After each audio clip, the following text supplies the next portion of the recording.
Hello dear student, आज हम लोग जो है मैकेनिक्स में यूनिट नंबर 5 की स्टडी करेंगे। ये मैकेनिक्स का इंजीनियरिंग मैकेनिक्स का लास्ट यूनिट होगा। 4 यूनिट हमने पूरी तरह से कवर कर दिया है।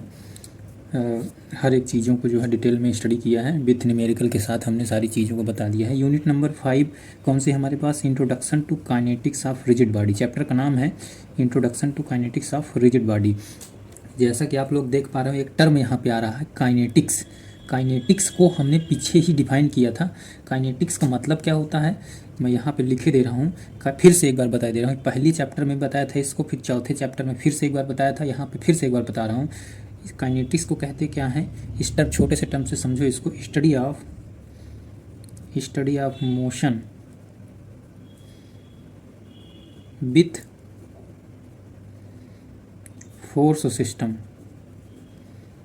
With force system and acceleration of the bodies.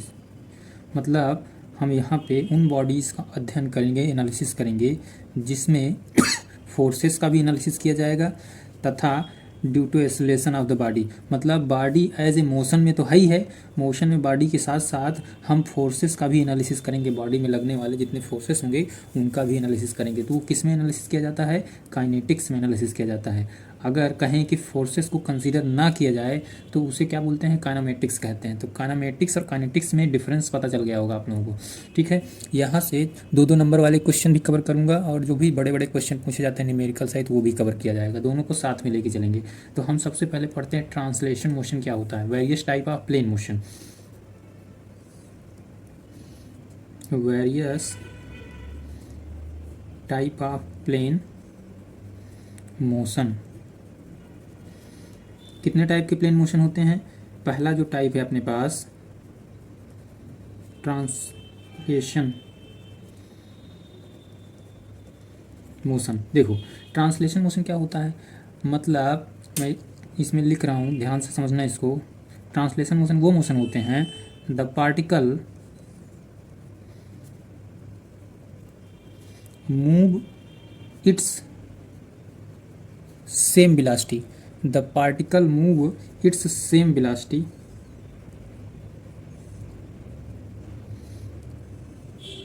Acceleration a straight line. मतलब ट्रांसलेशन मोशन में क्या होता है, पार्टिकल जो होते हैं वो मूव करते हैं किस डायरेक्शन में, किस तरह से? स्ट्रेट लाइन की तरह बिहेव करके मूव करते हैं इसमें। ठीक है, मतलब या तो स्ट्रेट लाइन में तो रहेंगे ही रहेंगे, लेकिन उसके साथ साथ क्या डिपेंड करेगा कि parallel to its each other.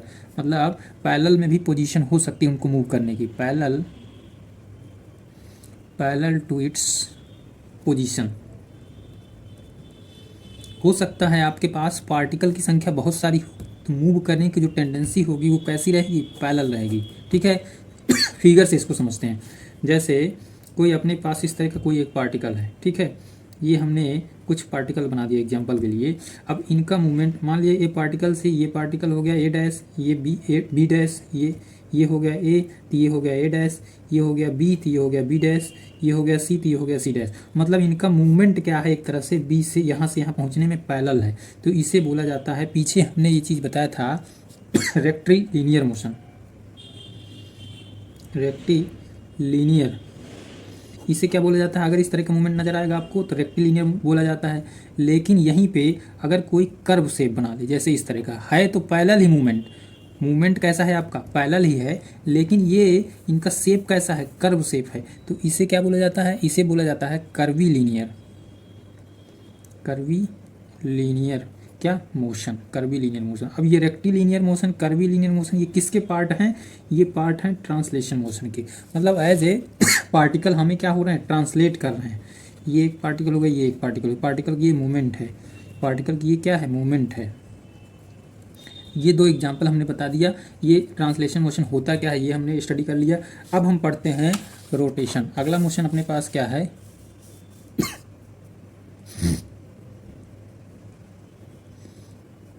Rotation. तो रोटेशन ये कौन सा मोशन है? The body rotates about a fixed point the body rotates about a fix point move in a circular path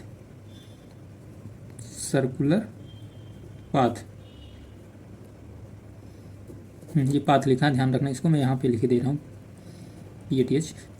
a body rotate about a fix point move in a circular path, मतलब आपकी बार आपके पास ये जो body है इसका movement का ये एक पॉइंट फिक्स हो गया, मतलब इसमें पार्टिकल जो मूव करने वाले हैं वो एक जगह पे फिक्स हैं।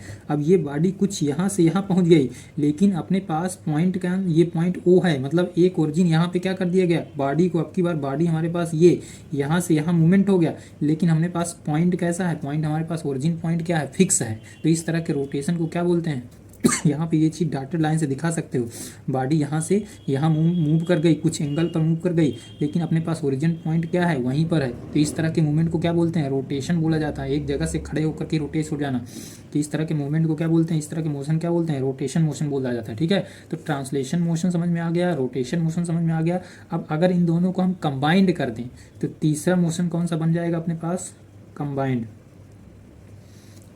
मोशन बन जाएगा। ध्यान रखना इस बात को, कंबाइंड मोशन का क्या मतलब है, जिसमें आपके पास रोटेशन भी हो, जिसमें आपके पास क्या हो, ट्रांसलेशन भी हो। तो ट्रांसलेशन रोटेशन जिसमें जिन पार्टिकल में दोनों मूवमेंट दिखाई पड़े, जैसे मतलब कोई एक सिलेंडर ले लो, सिलेंडर को अगर हीट कर दें तो उसके पार्टिकल रेंडमली इधर उधर भागने लगते हैं कि नहीं भागने लगते, तो एक तरह से उसमें कह सकते हैं कि ट्रांसलेशन मोशन भी आ जाता है।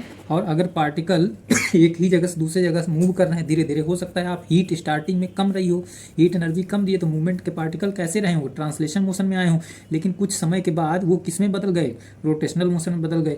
तो उस तरह के मोशन को क्या बोलते हैं, जिसमें दोनों पार्टिकल पाए जाते हैं, उसे क्या बोलते हैं, कंबाइंड मोशन बोला जाता है। ठीक है, उम्मीद करते हैं ये चीज़ बिल्कुल आपके समझ में आ गई होगी। 2 मार्क्स में हो सकता है क्वेश्चन लिखने को आ जाए, तो वो चीज़ आपको रिप्रेजेंट करके लिखना है। ठीक है, अगला टॉपिक पढ़ते हैं।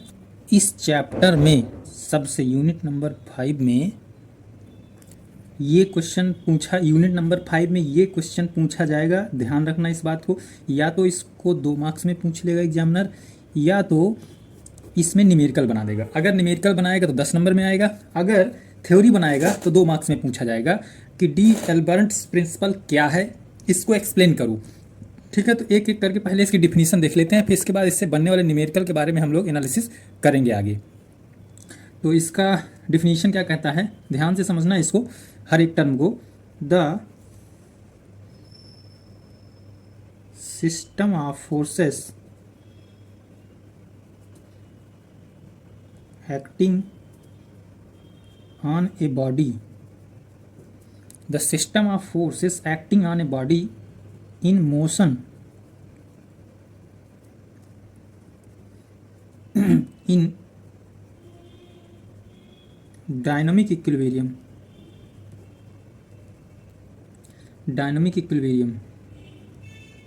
with the inertia force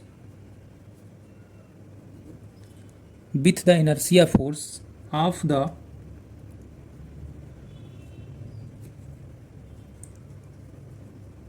body act in same magnitude but in opposite direction।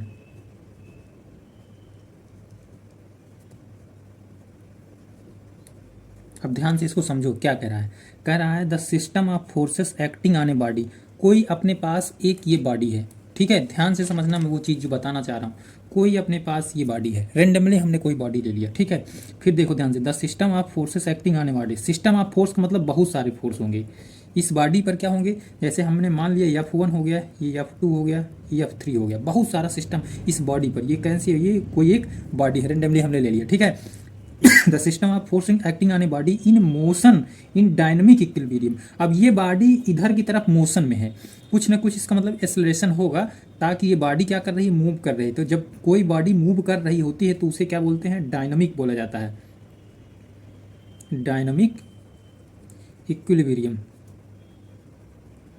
क्या बोला जाता है, डायनामिक इक्विलिब्रियम। इसका मतलब हमारे पास बॉडी का मूवमेंट जारी है और बहुत सारे फोर्सेस लगे हुए हैं, और ये बॉडी क्या कर रही है, मूव कर रही है। फिर आगे क्या कहता है, dynamic system equilibrium with the inertia forces of the body act in same magnitude but in opposite direction. Inertia forces क्या होता है? इनर्शिया फोर्सेस वो फोर्सेस होते हैं, अगर इस बॉडी को, अगर ये बॉडी मूव कर रही है तो मूव करने से रेस्ट करने की पोजीशन में जब आएगी तो उसका विरोध करेगी। अगर कोई बॉडी रेस्ट में है तो रेस्ट में ही रहने का प्रयास करेगी, वो मूवमेंट क्यों करना चाहेगी? ठीक है, तो वही कर रहा है, inertia forces of the body act in the same magnitude but in opposite direction.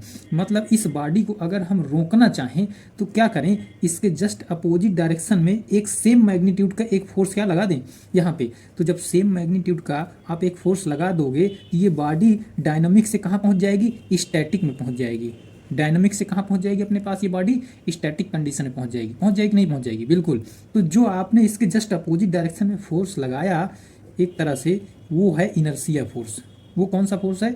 Inertia force, जिसे हमने कहा एफ आई, इनर्शिया फोर्स, जो होता है एम ए के बराबर होता है, मास इंटू एक्सेलरेशन।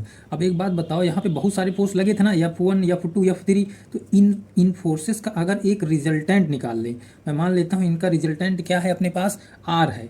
तो ये R की डायरेक्शन बॉडी के मूवमेंट के डायरेक्शन की तरफ है, लेकिन इनर्शिया फोर्स इसके जस्ट क्या है? अपोजिट डायरेक्शन में है। तो ये दोनों फोर्सेस को अगर हम लिखना चाहें स्टैटिक इक्विलिब्रियम में, कैसे? स्टैटिक इक्विलिब्रियम में अगर हम लिखना चाहें इसको, तो क्या हम ये चीज़ लिख सकते हैं क्या? ध्यान से समझना, आर रिजल्टेंट हो गया, इसकी डायरेक्शन एक्सेलरेशन की डायरेक्शन यानी कि मोशन की डायरेक्शन की तरफ है तो आर, और इसकी डायरेक्शन अपोजिट में है तो R minus F inertia force. तो एफ इनर्शिया फोर्स को हमने क्या कहा? Mass into acceleration. तो R minus mass into acceleration is equal to zero. Is equal to zero क्यों किया? क्योंकि हमने इसको क्या बना दिया? स्टैटिक कंडीशन में बना दिया। किस में था? ये डायनामिक में था। कैसे बनाया? समझ में आ गया होगा। तो यही जो फंडा होता है वो क्या कहलाता है? यही जो प्रिंसिपल है वो क्या कहलाता है? डी एल्बर्ट प्रिंसिपल कहलाता है। यही सारी थ्योरी डी एल्बर्ट प्रिंसिपल कहलाती है। ठीक है, उम्मीद करता हूँ ये चीज़ समझ में आ गई होगी। ये याद रखना, इसको पूरा बना दोगे ऐसे करके, डायग्राम करके शो करके रिप्रेजेंट कर दोगे तो क्या होगा? मार्क्स पूरे मिल जाएंगे आपको। ठीक है, बहुत बड़ा कठिन नहीं। जो लैंग्वेज कह रही हमने उसको एक बॉडी के रूप में मेजरमेंट करके वही रिप्रेजेंट कर दिया। एक एग्जाम्पल से समझाता हूँ और, ठीक है, एक ये अपने पास एग्जाम्पल है, न्यूमेरिकल एग्जाम्पल है। हमने कहा एक ही अपने पास बॉडी है, ठीक है, इस बॉडी का जो वेट है वो 10 kg है। ठीक, आप इस बॉडी में 50 न्यूटन का फोर्स लगा रहे हो, इस बॉडी में आप 50 न्यूटन का फोर्स लगा रहे हो, तो ये बॉडी का मूवमेंट इस डायरेक्शन में होगा। मैं मान लेता हूँ इस बॉडी का एक्सेलरेशन कुछ है, ठीक है, हमें नहीं पता। अब आप कह रहे हो कि इस बॉडी में जो 50 न्यूटन का फोर्स लगाया है और 10 kg की बॉडी है, तो किस एक्सेलरेशन से ये बॉडी मूव कर रही है? तो क्योंकि ये मूवमेंट जारी है इसका, तो कौन सी कंडीशन बनी? डायनामिक वाली कंडीशन बनी कि नहीं बनी? तो डायनामिक कंडीशन से आपको बदलना है, डी एल्बर्ट प्रिंसिपल का नियम लगा करके स्टैटिक में लाना है। और स्टैटिक में लाने के बाद आपको यहाँ पे कैलकुलेट करना है कि बॉडी का एक्सेलरेशन क्या था मूवमेंट के समय। तो बॉडी के एक्सेलरेशन के लिए आपको क्या, इसके जस्ट अपोजिट डायरेक्शन में इनर्शिया फोर्स लगाना पड़ेगा, और इस इनर्शिया फोर्स को इक्विवेलेंट कर दो, किसके? स्टैटिक पे कर दो। तो हमने क्या कहा कि एफ जो है इसका रिजल्टेंट हो गया, रिजल्टेंट फोर्स। एफ की वैल्यू दे रखा है 50 न्यूटन, और इसके अपोजिट डायरेक्शन में क्या लगा दिया हमने? Inertia force. इनर्शिया फोर्स किसके बराबर है? एम इंटू ए के बराबर है। अब इसको क्या कर दें? इक्विवेलेंट कर दें। तो एफ इसको क्या लिख सकते हैं? एफ बराबर एम ए लिख सकते हैं कि नहीं लिख सकते? बिल्कुल। हमें यहाँ पे एक्सेलरेशन निकालना है, तो ए बराबर हम क्या लिख सकते हैं? एफ अपॉन एम लिख सकते हैं कि नहीं लिख सकते? मास, यानी कि बॉडी का मास कितना दिया है? 10 kg दे रखा है, और बॉडी में जो फोर्सेस लग रहा है वो कितना दे रखा है? 50 दे रखा है। तो 50/10 कर दो, इसको कैंसिल आउट कर दोगे तो एक्सेलरेशन आपको कितना मिल जाएगा? 5। एक्सेलरेशन की यूनिट क्या होती है? मीटर पर सेकंड स्क्वायर। तो ये एग्जांपल से उम्मीद करता हूँ कुछ हद तक कोई भी चीज़ें मतलब डाउट हो तो बताना, कुछ हद तक समझ में आया होगा। हम एक अच्छे न्यूमेरिकल की बात करते हैं, डिस्कस करते हैं, ठीक है, एक बढ़िया न्यूमेरिकल जो उम्मीद करता हूँ कि आपके एग्जाम में आ भी सकता है, तो मैं उसको डिस्कशन करता हूँ।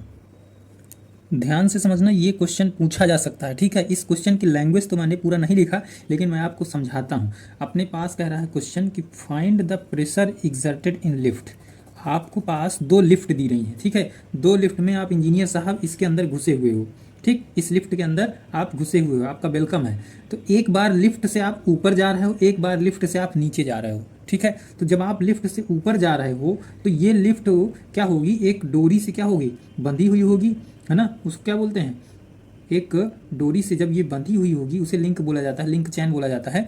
तो चैन से जब बंधी हुई होती है तो इस पर टेंशन जनरेट होगा इस डोरी पर, चाहे भले ही ऊपर क्यों न जा रही हो। तो इस लिफ्ट के अंदर जो आदमी जो घुसा हुआ है उसका जो वेट है वो दे रखा है 100 न्यूटन का, ठीक है, जब ये लिफ्ट ऊपर की तरफ जा रही है, तो जिसमें बॉडी एक्सेलरेशन दे रखा है 2 मीटर पर सेकंड स्क्वायर, लिफ्ट का एक्सेलरेशन भी दे रखा है, एक की वैल्यू दे रखा है। आपसे पूछा क्या है, आपसे पूछा है कि कितना टेंशन जनरेट होगा इस लिफ्ट में जब लिफ्ट ऊपर जा रही है। फिर दूसरे वाले क्वेश्चन में पूछा है कि कितना टेंशन जनरेट होगा जब लिफ्ट नीचे की तरफ आ रही है। दोनों में एक्सेलरेशन की वैल्यू सेम रखा है, दोनों में जो आदमी बैठा है उसका वेट भी सेम रखा है 100 न्यूटन। आपको निकालना है दोनों कंडीशन के लिए, जब लिफ्ट ऊपर की तरफ जा रही है तब निकालना है टेंशन, जब लिफ्ट नीचे की तरफ आ रही है तब निकालना है टेंशन कितना जनरेट होगा। By using of d'Alembert principle, by using of d'Alembert principle, उसका प्रयोग करके आपको दोनों में क्या निकालना है, टेंशन निकालना है। उम्मीद करता हूँ क्वेश्चन समझ में आ गया होगा। ठीक है, तो इसको सॉल्व करते हैं, देखो कैसे होगा। सबसे पहले जब भी इस तरह के क्वेश्चन आ जाए तो आपको एफवीडी डायग्राम बनाना है। क्या बनाना है, एफवीडी डायग्राम बनाना है। तो एफवीडी डायग्राम हम पहले वाले के लिए बना लेते हैं। ठीक है, तो जब एफवीडी डायग्राम आप पहले वालों के लिए बनाओगे, ध्यान से समझो, इस क्वेश्चन को दिखाई दे रहा होगा। तो इसके लिए जब एफवीडी डायग्राम बनाएंगे, मैं यहीं पे बना रहा हूँ, ठीक है, ध्यान रखना, मैं इसी क्वेश्चन में बना दे रहा हूँ, आप लोग नोट करके अलग से बनाना। मैं इसी क्वेश्चन में इसलिए बना रहा हूँ ताकि दिखाई पड़े आप लोगों को। तो हमने कहा था, अभी जस्ट पीछे बताया था कि जिधर बॉडी का मोशन होता है, जिधर बॉडी का मोशन होता है उसके जस्ट अपोजिट डायरेक्शन में हम क्या लगाते हैं, इनर्शिया फोर्स लगाते हैं, एफ आई लगाते हैं। एफ आई बराबर क्या होता है, मास इंटू एक्सेलरेशन होता है। अब इस बॉडी का वेट भी तो डाउनवर्ड नीचे की तरफ काम करेगा, डब्लू, तो बॉडी का वेट डब्लू बराबर क्या आपने पढ़ता है, बचपन से पढ़े हो, डब्लू बराबर क्या होता है, एम जी होता है। इसका मतलब इनर्शिया फोर्स भी डाउनवर्ड नीचे की तरफ है, बॉडी में वेट भी किधर है, डाउनवर्ड नीचे की तरफ है बॉडी का वेट। और ऊपर क्या क्या है, ऊपर अपने पास क्या है, टेंशन है, ऊपर अपने पास टेंशन है, और मोशन भी किधर हो रहा है, ऊपर की तरफ हो रहा है, यानी कि लिफ्ट ऊपर जाने का प्रयास कर रही है। अगर हम इसको इक्विलिब्रियम कंडीशन मान लें, इसको क्या मान लें, अपने पास इक्विलिब्रियम की कंडीशन मान लेते हैं। तो इक्विलिब्रियम की कंडीशन मान के इसको सॉल्व करो। तो एक बात बताओ, अगर हम कहें summation of force F Y equal to zero, F Y equal to zero, तो हमें बात बताओ टेंशन टी की डायरेक्शन क्या है, एक तरफ है, और बाकी फोर्सेस क्या है, डाउनवर्ड है। तो टेंशन टी एक तरफ रख लेते हैं, बाकी क्या है, देखो एक है एम इंटू ए इनर्शिया फोर्स है, तो मास इंटू एक्सेलरेशन इनर्शिया फोर्स हो गया। फिर इसके साथ साथ इसी की डायरेक्शन में क्या है, एम जी भी तो है अपने पास, एम जी भी है। अब देखो टेंशन हमें नहीं पता, मास इंटू एक्सेलरेशन, तो यम को कॉमन ले लो यहाँ पे, तो अंदर क्या बचेगा, एक्सेलरेशन बचेगा प्लस ग्रेविटी बचेगा। तो यम को क्या लिख सकते हैं, डब्ल्यू बराबर आपने क्या पढ़ा था, एम जी पढ़ा था, तो यम से यहाँ से डब्ल्यू बाई जी को क्या लिख सकते हैं, यम लिख सकते हैं। तो यहाँ से हम इसको क्या लिख दें, डब्ल्यू बाई जी और ए प्लस जी, यहाँ से ये लिख सकते हैं। अब टेंशन बराबर, अब बताओ टेंशन बराबर डब्ल्यू की वैल्यू दे रखा है क्या क्वेश्चन में, डब्ल्यू की वैल्यू क्या दे रखा है, 100, यानी कि आदमी जो इसके अंदर लिफ्ट के अंदर बैठा हुआ है इसका वेट कितना है, 100 है। जी की वैल्यू क्या होती है, 9.81 होती है। एक्सेलरेशन क्या दे रखा है, 2 मीटर पर सेकंड स्क्वायर। जी की वैल्यू फिर से रख दो 9.81। अब जब इसको आप सॉल्व करोगे तो टेंशन यहाँ से पता चल जाएगा हमको, किसमें, जब लिफ्ट हमारी कहाँ जा रही है, ऊपर की तरफ जा रही है, तो ये आएगा 120.38 न्यूटन। ये आपको निकल गया कब, जब लिफ्ट हमारी क्या ऊपर की तरफ जा रही है। अब यहीं पे क्वेश्चन है, जब लिफ्ट हमारी डाउनवर्ड की तरफ आ रही, तो एक बात बताओ, डाउनवर्ड जब लिफ्ट चल रही तो मोशन किधर हो गया, डाउनवर्ड हो गया। तो जब मोशन डाउनवर्ड हो गया तो यहाँ पे इनर्शिया फोर्स कहाँ पे काम करेगा, अपवर्ड काम करेगा कि नहीं काम करेगा। अभी डी एल्बर्ट नियम के आधार पर ये इनर्शिया फोर्स किधर काम करेगा, अपवर्ड काम करेगा। इसका मतलब हम ये कह सकते हैं एफ आई बराबर एम ए। अब की डायरेक्शन कैसी हो गई, इसकी उल्टी हो गई, मतलब कि टेंशन वाले की तरफ इसकी डायरेक्शन हो गई। अब ये बॉडी है, बॉडी का वेट किधर काम करेगा, डब्ल्यू बराबर एम जी, ये डाउनवर्ड काम करेगा, वेट किधर काम करेगा, डाउनवर्ड काम करेगा। तो ठीक है, इसका भी लगा दो इक्वेशन। इसको जब इक्वेशन लगाएंगे, इक्विलिब्रियम इक्वेशन, ये समेशन ऑफ एफ वाई बराबर 0 लगा दो। एफ वाई क्यों, क्योंकि वाई डायरेक्शन को हम कैलकुलेट कर रहे हैं, ये एक्स डायरेक्शन है, ये वाई डायरेक्शन, तो वाई वाले का कैलकुलेशन कर रहे हैं, तो वाई वाले को हम 0 कर रहे हैं। ध्यान रखना इस बात को, जिस कंपोनेंट में एक्स बनेगा उसको एक्स वाले को भी 0 करेंगे। तो यहाँ से हमें क्या निकल के आएगा, टी और एफ आई एक तरफ है, तो टी प्लस एम इंटू ए एक तरफ है, और दूसरी तरफ क्या है, बॉडी का वेट जो डाउनवर्ड है, एम जी, ये दूसरी तरफ है। ठीक है, अब यहाँ से इसको क्या कर लो, एम ए को उधर ले जाओ, तो टी बराबर क्या हो जाएगा अपने पास, M G minus M A हो जाएगा। ठीक है, ध्यान रखना इसको। तो इसके बाद टी बराबर क्या हो जाएगा, मास को कॉमन ले लो, तो जी माइनस ए हो जाएगा, जी माइनस ए हो जाएगा। तो यहाँ से टी बराबर हम क्या लिख सकते हैं, डब्ल्यू बाई जी, यहाँ से क्या हो जाएगा, जी माइनस ए अपने पास हो जाएगा। ठीक है, तो W की वैल्यू क्या दे रखा है आपको, 100 दे रखा है, जी की वैल्यू क्या दे रखा है 9.81 दे रखा है, ठीक है। फिर यहाँ से 9.81 जी की वैल्यू रख दो, ए की वैल्यू दोनों में कॉमन है, इसको रख दो, तो टोटल जब इसको कैलकुलेट करोगे तो यहाँ से टेंशन अपने पास पता चल जाएगा, कितना आएगा टेंशन 79.61 के लगभग आ जाएगा, ठीक है। ये किसकी वैल्यू हो गई, न्यूटन में आ गई, किसकी, टेंशन की, कब, जब लिफ्ट अपने पास ऊपर की तरफ जा रही हो, ठीक है। तो उम्मीद करता हूँ ये चीज़ समझ में आ गई होगी। अच्छा क्वेश्चन था ये प्रिंसिपल पर, हम आगे भी और सारे क्वेश्चन करेंगे, लेकिन इस वीडियो को यहीं पर रोकते हैं क्योंकि लाइट चली गई हुई है।